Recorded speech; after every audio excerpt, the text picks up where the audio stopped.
Hey there, it's Karl Welshman and welcome to my kitchen.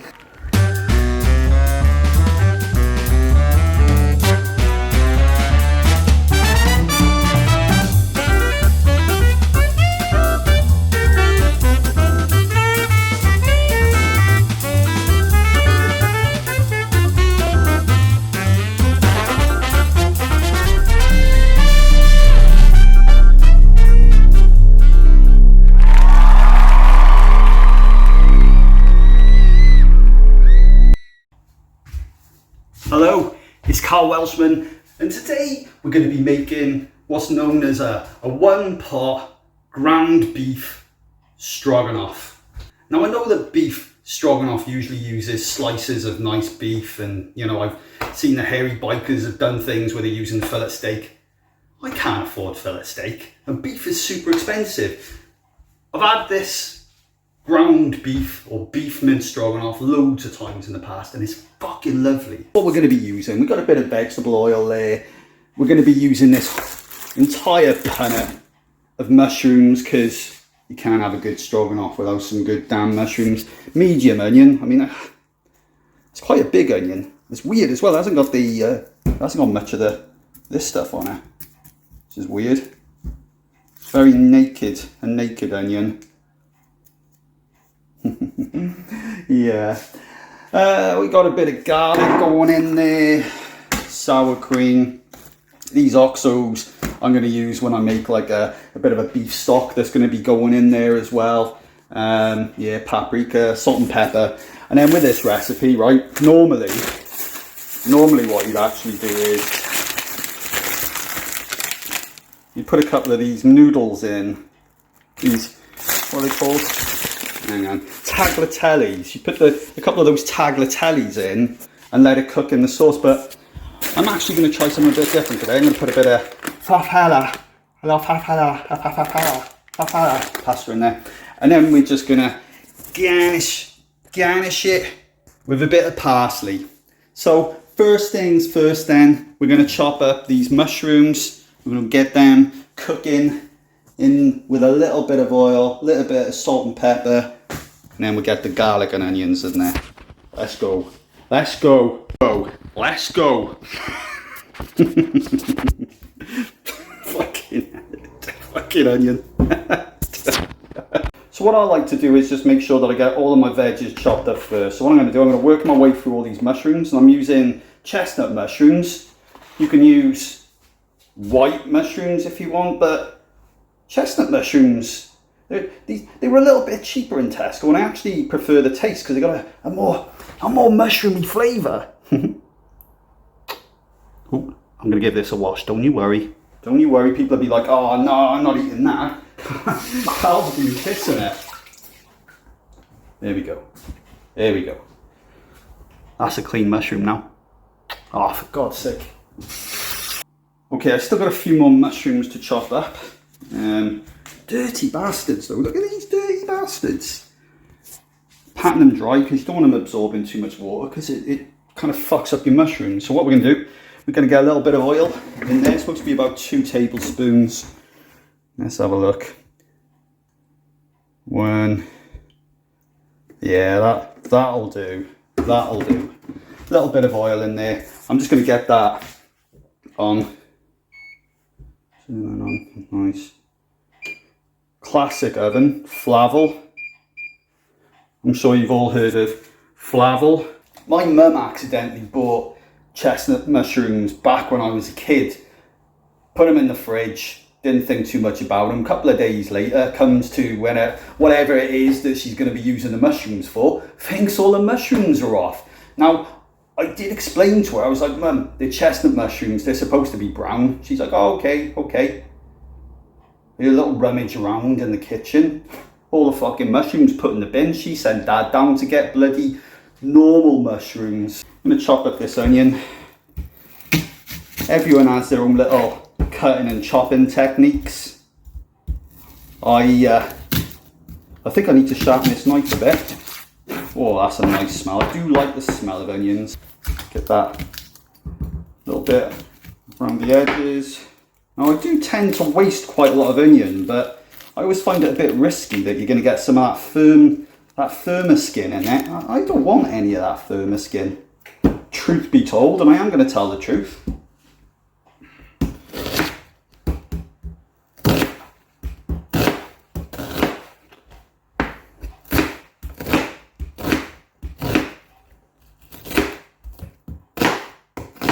Some people do that thing, where they only cut so far into the onion and then they've got a little piece that's keeping all the onion together in one bit. Then that's good, it is good, but if you've got a strong, powerful grip like me and you're using fresh onions, meh, you'll be fine. I was about to call the fucking garlic mushrooms. Give them a little squeeze just to make it a bit easier to get that skin off. Here we go, just peel that. Peel that. Uh-oh, onions are starting to get to my eyes, I can feel it. It's quite a versatile recipe, so if you want to put a little extra garlic in, you be my guest. I do have some days where I actually struggle with garlic, and it'll make me have a bit of a funny tummy, which often leads to nasty poops. Okay, so garlic peeled, smashed that. And do this. Look. Get a responsible adult to do this though. Oh, my eyes. I used to have a garlic crusher, but I got a funny feeling I accidentally put it in the bin, and then I went to get a replacement one from Tesco, and it was bloody expensive, so I was like, fuck that. So, here we go, we got our garlic nicely chopped there. Don't mess around with knives, guys. Knives can be very sharp. Mine one though, mine was quite blunt. Did a good job of the garlic though, Karl. Yeah, I agree. So we're going to put... Right, let's get these mushrooms in.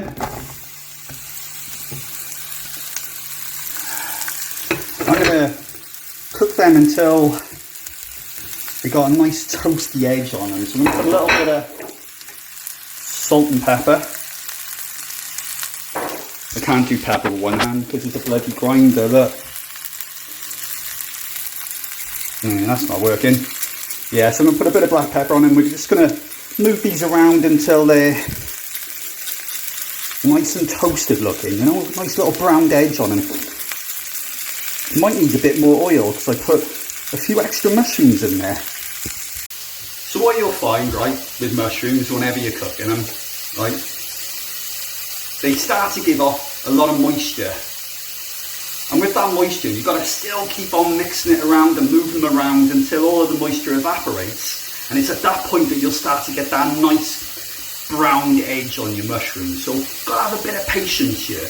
Alright, just a bit of patience. Don't go fucking mad though and blamming your oven up or your hobs up to the top temperature. Because all you do then is burn your mushrooms and that ruins the entire meal.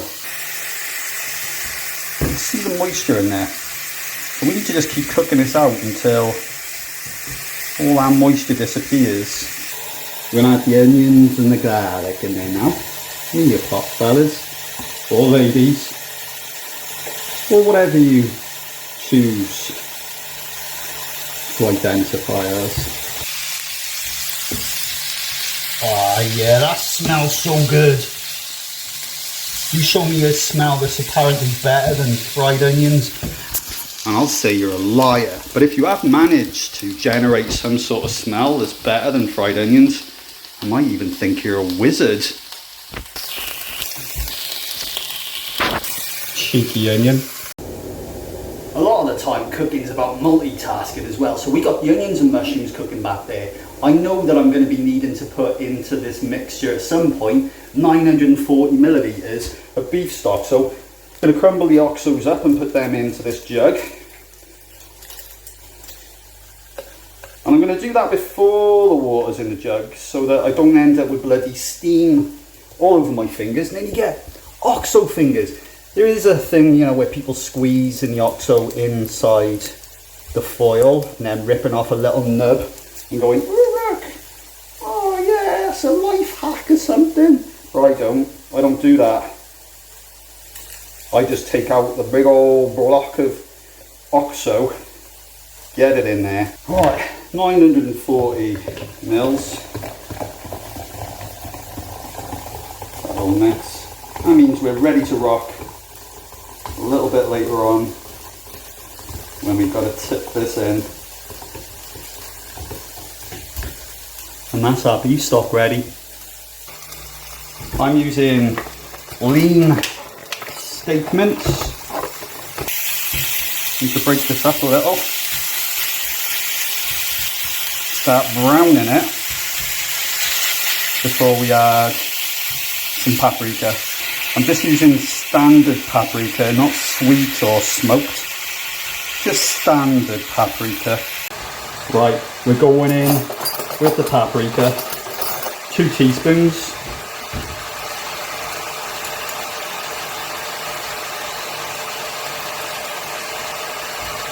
Come on, my paprika's all jammed. Give that a little mix round. And just in case you don't know, paprika, although it looks like chili powder, it's not spicy in the slightest. You can get hot paprika, but it's just adds a sort of sweet, slight smokiness. You put smoked paprika in, it's extra bloody smoky, but just adds a little bit of smokiness to it. And a nice colour. Okay, let's get this, putting the stock in now.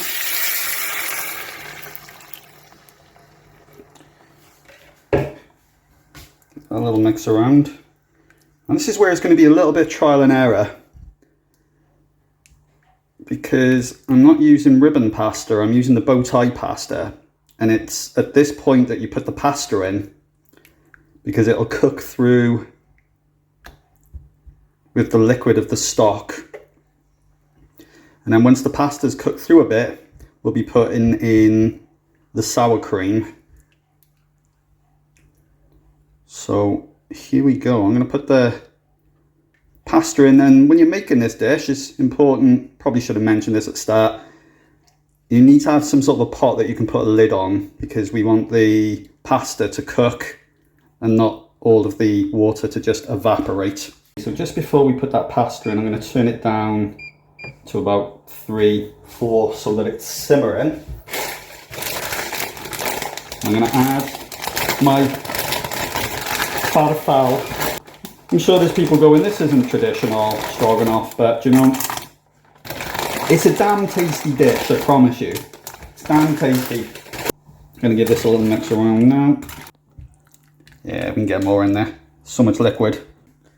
Okay, I think that's a nice amount of pasta in there. And what I'm going to do now is I'm just going to pop this lid on, and we're going to let it do its thing for about 20-25 minutes. We'll just keep an eye, just until we think the pasta's cooked. And then we'll add our sour cream.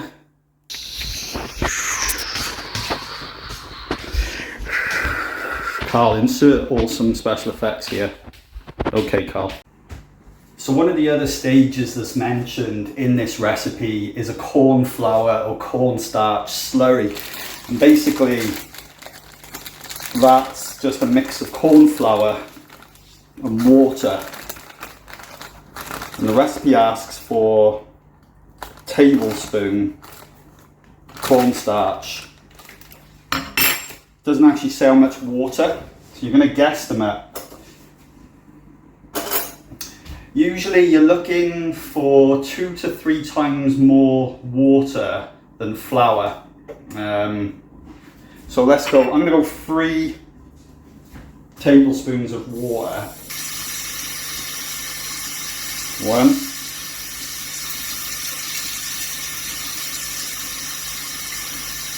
2.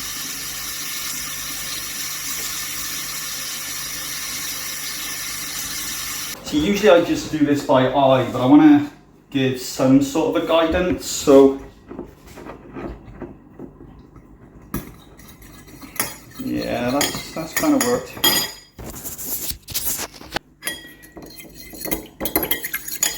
This here, right, once you add this to the stroganoff, it'll actually thicken up loads.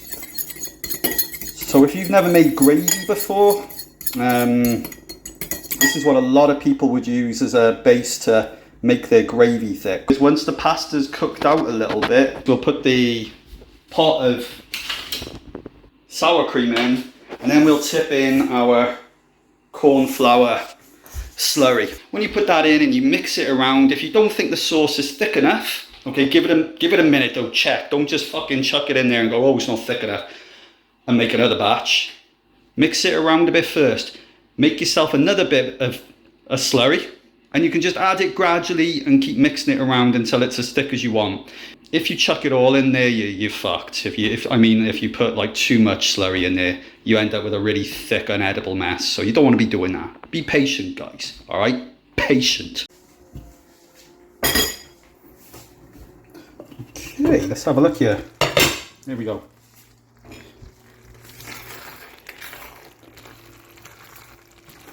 The pasta is cooked all the way through. You don't have to put as much pasta as I did in there. I'm going to be serving this to more than just me. So I wanted to make sure that there was plenty of it. And what we're going to do now is I'm going to actually just take this off the hob. I'm going to use a tea towel here to drag this across, because this pan, the handles, hot as the sun. Oh, there's the timer. There's the timer telling me to take the lid off. I took it off too early. This needs to go in the bin now. Alexa, shut up, you dickhead.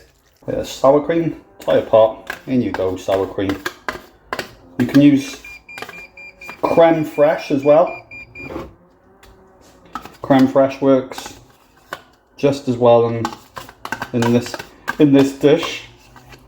Right, let's get this mixed through. Oh yeah. I got this weird thing about when I'm making dishes that you have to put cream in. I get really excited about getting that cream in. Something about it just... Oh god, it smells amazing. I might not need to put slurry in this. It's because I put so much pasta in, a lot of the moisture is just absorbed into this pasta. So for this particular batch of stroganoff that I've knocked up, I'm not going to put the slurry in. It's not necessary in this one. But like I said, if you didn't put as much pasta in as I did, you'd have a lot more liquid left over, and you might want to get a bit of the old slurry in there just to thicken it out. I'm sorry, slurry. I won't tip you down the sink either, because you might block my sink. And that'll ruin my day. And there's a little bit of fucking parsley on there. Little bit of parsley. I love parsley, let's get all that on there. Gorgeous, look at that. It's like in a fucking restaurant.